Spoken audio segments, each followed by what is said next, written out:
Hello friend, स्वागत है आप सभी का हमारे यूट्यूब चैनल स्मार्ट स्टडी पर। दोस्तों, आज अपन राजस्थान की कला एवं संस्कृति के बारे में बात करेंगे। आज का अपना यह पहला वीडियो है और कला और संस्कृति को आप अपन आज से शुरुआत करते हैं। और सबसे पहले अपन पढ़ते हैं लोक देवियों के बारे में। राजस्थान की लोक देवियाँ क्या होती हैं? तो लोक देवियाँ वे महिलाएं जो सामान्य परिवार से होती हैं और कुछ अच्छे कर्मों व चमत्कार के साथ प्रसिद्ध हो जाती हैं और पूजी जाने लगती हैं। उन्हें लोक देवियाँ मानने लगे। तो लोक देवियाँ के बारे में है। अब लोक देवियाँ पढ़ते हैं अपन। सबसे पहले लोक देवी करणी माता के बारे में, जहाँ से सर्वाधिक प्रश्न परीक्षा में पूछे जाते हैं। तो करणी माता सबसे पहले पढ़ते हैं अपन। करणी माता, दोस्तों करणी माता का जन्म कब होता है? तो करणी माता का जन्म होता है 1387 ईस्वी में, है ना। और कहाँ होता है? तो सुवाप गांव कहाँ पड़ता है? जोधपुर में पड़ता है। जोधपुर में होता है इनका जन्म, है ना। और इनके पिता का नाम क्या है? तो इनके पिता का नाम है मेहाजी।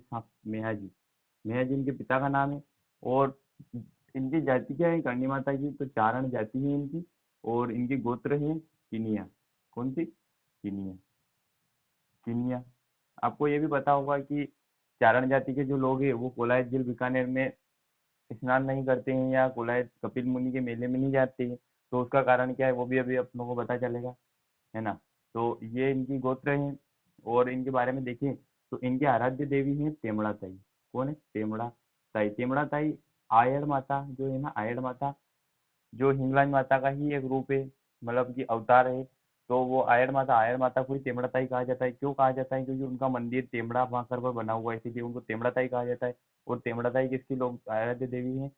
करणी माता की आराध्य देवी है तेमड़ा ताई। करणी माता का बचपन का नाम क्या है? रिहू रिहू भाई इनके बचपन का नाम है। और इनके बचपन का नाम रिहू भाई है। इनका प्रतीक चिन्ह या प्रतीक पक्षी इसे चील को माना जाता है। चील, है ना, चील इनका प्रतीक पक्षी या प्रतीक चिन्ह माना जाता है। ये पढ़ा अपनों ने करणी माता का मतलब करणी माता के बारे में इनका परिचय पढ़ा कि 1387 में इनका जन्म हुआ, सुआब गांव जोधपुर में हुआ। मेहाज इनके पिता थे, चारण जाति में हुआ। और कीनिया इनकी गोत्र थी। तेमड़ा दाई इनकी आराध्य देवी थी। रिहू इनका बचपन का नाम है और चील इनका प्रतीक चिन्ह है। तो ये तो हो गया इनका परिचय। अब देखते हैं करणी माता लोक देवी के रूप में क्यों पूजी जाने लगी, इन्होंने ऐसा क्या कार्य किया था। तो इन्होंने सर्वप्रथम तो अपने पिता जो थे, इनके पिता मियाँ जी, उनको सर्पदंश के कारण जब उनकी मृत्यु हो गई थी तो इन्होंने अपने चमत्कार से उनको वापिस पुनर्जीवित करवाया था। एक तो ये चमत्कार इन्होंने कई चमत्कार किए हैं, तो लेकिन लिखित रूप से कुछ ही मिलते हैं। तो और इन्होंने किया कि इनकी बुआ थी जो एक पाँव से विकलांग थी, तो उनको भी इन्होंने अपनी चमत्कारी से उनकी विकलांगता को भी दूर किया और भी कई कार्य किए। तो देखते हैं। सबसे पहले तो करणी माता का विवाह हुआ था देपाजी के साथ। किसके साथ? देपाजी के साथ करणी माता का जब विवाह हुआ तो करणी माता वैवाहिक जीवन नहीं जीना चाहती थी। तो इन्होंने क्या किया कि देपाजी को तलाक दिया। क्या किया? तलाक दिया। तलाक दिया तो इनकी एक बहन थी। कौन थी? बहन। इनकी बहन थी गुलाब। कौन थी? गुलाब। तो इन्होंने गुलाब का विवाह किसके साथ करवाया? देपाजी के साथ विवाह करवाया। और गुलाब और देपाजी का विवाह करवा कर खुद करणी माता कहाँ आ गए? जोधपुर।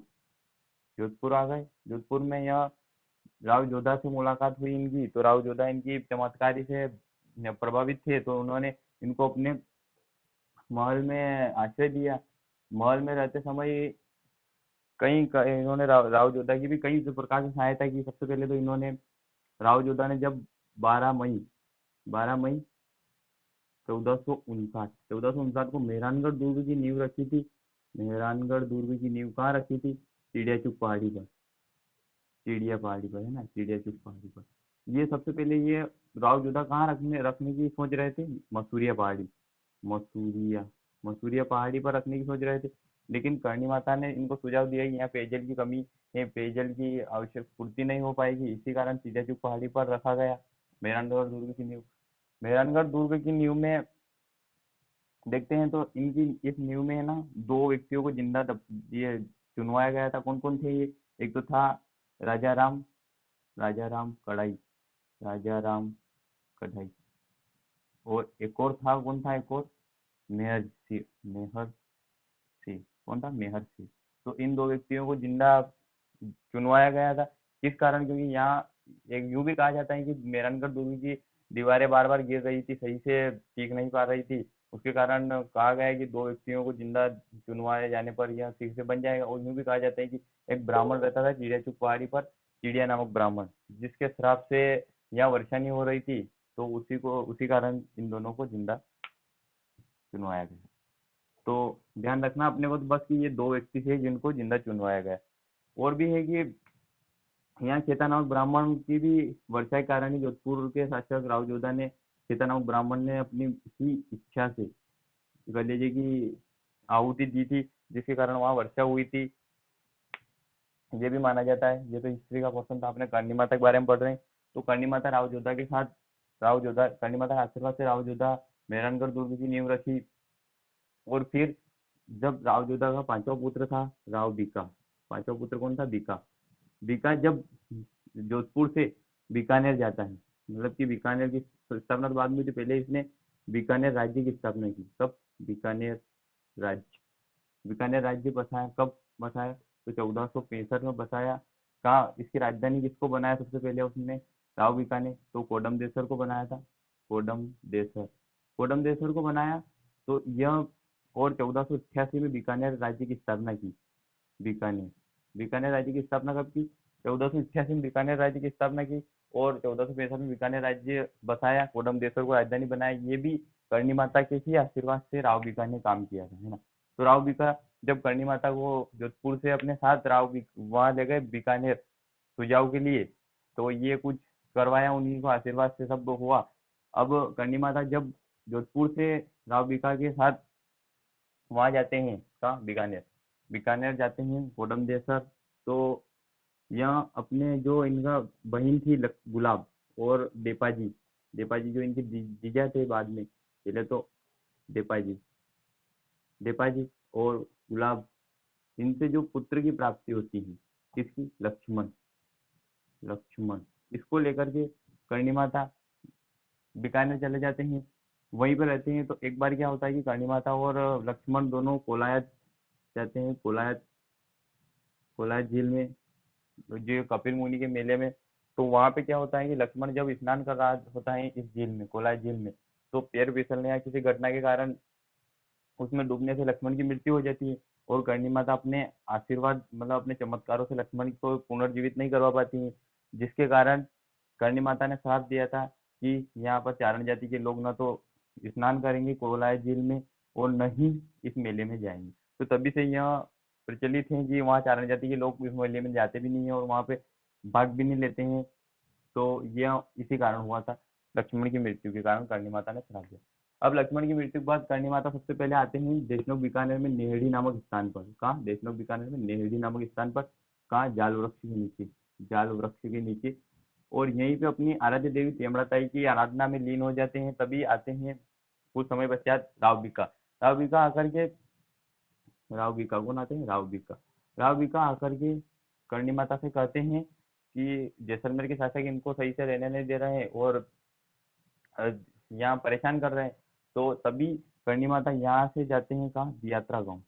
दियात्रा गांव पहले पड़ता था यहाँ जैसलमेर में और वर्तमान में पड़ता है बीकानेर में। कहाँ? बीकानेर में। तो यहाँ जाते हैं करणी माता और यहीं पर जाकर अपनी वापस आराधना जारी रखते हैं। तभी जैसलमेर के शासक आते हैं यहाँ और नतमस्तक होकर करणी माता के चरणों में और क्षमा मांगते हैं और बोलते हैं कि अब हम बीकानेर के शासकों को परेशान नहीं करेंगे और आक्रमण भी नहीं करेंगे। तो तभी से फिर दियादरा गांव में ही अपनी आराधना जारी रखते हैं करणी माता। अब करणी माता के बारे में पूछते हैं, बढ़ते हैं, इनका मंदिर का निर्माण किसने करवाया था? तो मंदिर का दोस्तों इसमें से नोट करते जाना, जो इम्पोर्टेंट चीजें हैं वो लिखते जाना, क्योंकि एक कहानी के रूप में बता रहा मैं ताकि क्या अच्छे से समझ में आ जाए। लेकिन एक एक बात याद रखेंगे तो बहुत सारा टाइम और बहुत याद भी नहीं होगा सही से, तो इसीलिए कहानी के रूप में याद रखिए। फिर करणी माता का मंदिर, मंदिर का निर्माण नींव किसने रखवाई थी? राव बीका ने। राव बीका ने नींव रखवाई थी। और इसका जीर्णोद्धार किसने करवाया था? गंगा सिंह ने। गंगा सिंह ने। अगर निर्माण का यूं अगर राव बीका ऑप्शन में नहीं हो और कर्ण सिंह हो तो कर्ण सिंह सही होगा, क्योंकि जब तक करणी माता का मंदिर पूरा हुआ तब शासनकाल कर्ण सिंह का था, राव, है ना, कर्ण सिंह का। और नींव किसने रखवाई थी? बीका ने। तो बीका ऑप्शन में हो तो बीका सही है, अगर कर्ण हो सी हो तो कर्ण सी होगा, लेकिन जीर्णोद्धार गंगा सिंह ने करवाया था, है ना। तो ये भी ध्यान रखना। अब देखते हैं कि इन्हें चूहों की देवी कहते हैं। एक तो चूहों की देवी किसे कहते हैं? तो करणी माता को चूहों की देवी, है ना। और यहाँ सफेद चूहे जो है उन्हें काबा कहते हैं। सफेद चूहों को क्या कहते हैं? काबा। और यहाँ सावन भादो कढ़ाई भी रखी हुई है। सावन सावन भादो सावन भादो कढ़ाई कहाँ स्थित है? तो वो है करणी माता मंदिर। सावन भादो तालाब झील कई है, लेकिन अपने को अभी सावन भादो कढ़ाई के बारे में पढ़ रहे हैं, तो सावन भादो कढ़ाई कहाँ है? करणी माता मंदिर में। तो यहाँ सफेद चूहों को क्या कहते हैं? काबा। काबा सफेद चूहों, इन इन काबा का जो संबंध है ना करणी माता के पूर्वजों से है। वहाँ अगर एक व्यक्ति की मृत्यु होती है तो यहाँ एक काबा का जन्म होगा, यहाँ एक काबा की मृत्यु होती है तो वहाँ एक व्यक्ति का जन्म होगा। ऐसे ही करणी माता के परिवार से संबंध है इनका। और यहाँ इन्हें चूहों की देवी भी कहा जाता है, तो ये भी ध्यान रखना। आगे देखते हैं कि करणी माता की याद में जो गीत या इनकी आराधना में जो गीत गाते हैं उनको क्या कहते हैं? चर्चा। चर्चा इनकी याद में गाए जाने वाले गीतों को चर्चा कहते हैं। और इनके पुजारी को कहते हैं गढ़सा। गढ़सा इनके पुजारी को क्या कहते हैं? गढ़सा। गढ़सा इनके पुजारी को कहते हैं। इनकी याद में जो गीत गाए जाते हैं उनको चर्चा कहते हैं, तो ये भी ध्यान रखना, है ना दोस्तों। आगे देखते हैं कि करणी माता की आरती जो है ना वो दो प्रकार से होती है। एक तो संघाव, संघाव, और एक होती है गढ़ाव। क्या? गढ़ाव। तो जो संज्ञा होती है ना वो होती है किस समय में? संकटकालीन समय में। जब संकट होता है उस समय अपन करणी माता की आरती करते हैं, तो वो संकट का वो होती है संगव, संकटकालीन समय में। और साधारण समय में जो अपन आरती करते हैं, है ना, तो वो होती है गढ़ाव। ये है करणी माता को। और क्या कहा जाता है? तो इन्हें ओला कृषि, ओला कृषि की देवी भी कहा जाता है। ओला कृषि की देवी भी कहा जाता है।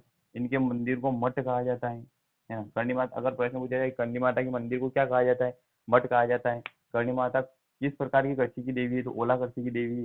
करणी माता की आरती कितने प्रकार की होती है? दो प्रकार की होती है। संघव आरती संकटकालीन अवस्था, अगर यूँ प्रश्न पूछा जाए कि संकटकालीन अवस्था, संकटकालीन परिस्थिति या संकटकालीन समय में करणी माता की जाने वाली आरती को क्या कहते हैं? तो संगाव। साधारण समय में की जाने वाली आरती को गढ़ाव कहते हैं। और देखते हैं करणी माता से कि करणी माता का मेला लगता है नवरात्र। नवरात्रा किस किस समय आती है? एक तो अश्विन में आती है, अश्विन मास में, और एक आती है चैत्र मास में। तो करणी माता का मेला नवरात्रा में लगता है। कब लगता है? नवरात्रा में लगता है। और इस मेले को क्या कहते हैं? सेवकों का मेला। सेवकों का मेला, सेवकों का मेला कहते हैं, है ना। करणी माता के मेले को सेवकों का मेला कहते हैं। और देखिए इनके बारे में, तो यह चारण जाति की तो कुलदेवी है। इनकी कुलदेवी चारण जाति, क्योंकि इनका जन्म किस जाति में हुआ था? चारण जाति में।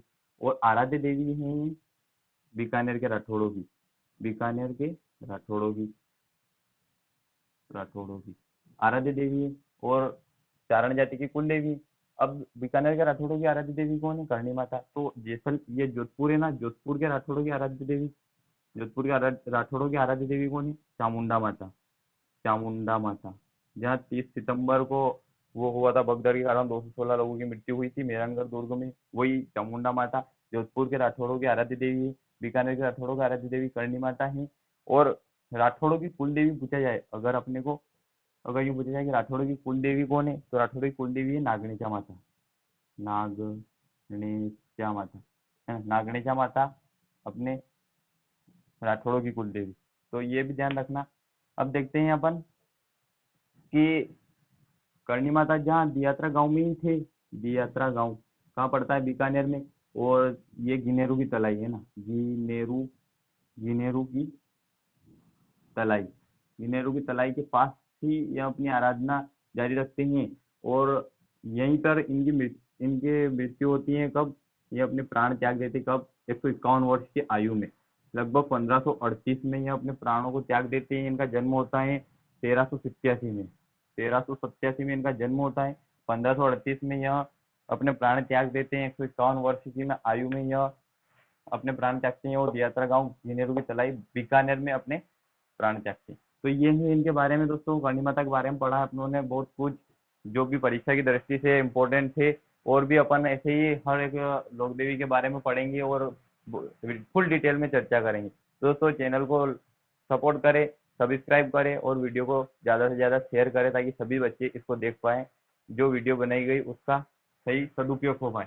तो दोस्तों ये है, अब आप इस वीडियो को अगर आपने पूरा देखा है तो एक क्वेश्चन का जवाब देना कि करणी माता की याद में गाए जाने वाले गीतों को क्या कहा जाता है। दोस्तों इस क्वेश्चन का जवाब अवश्य दें अगर आपने पूरी वीडियो देखी है तो। क्वेश्चन है कि करणी माता की याद में गाए जाने वाले गीतों को क्या कहा जाता है। धन्यवाद दोस्तों।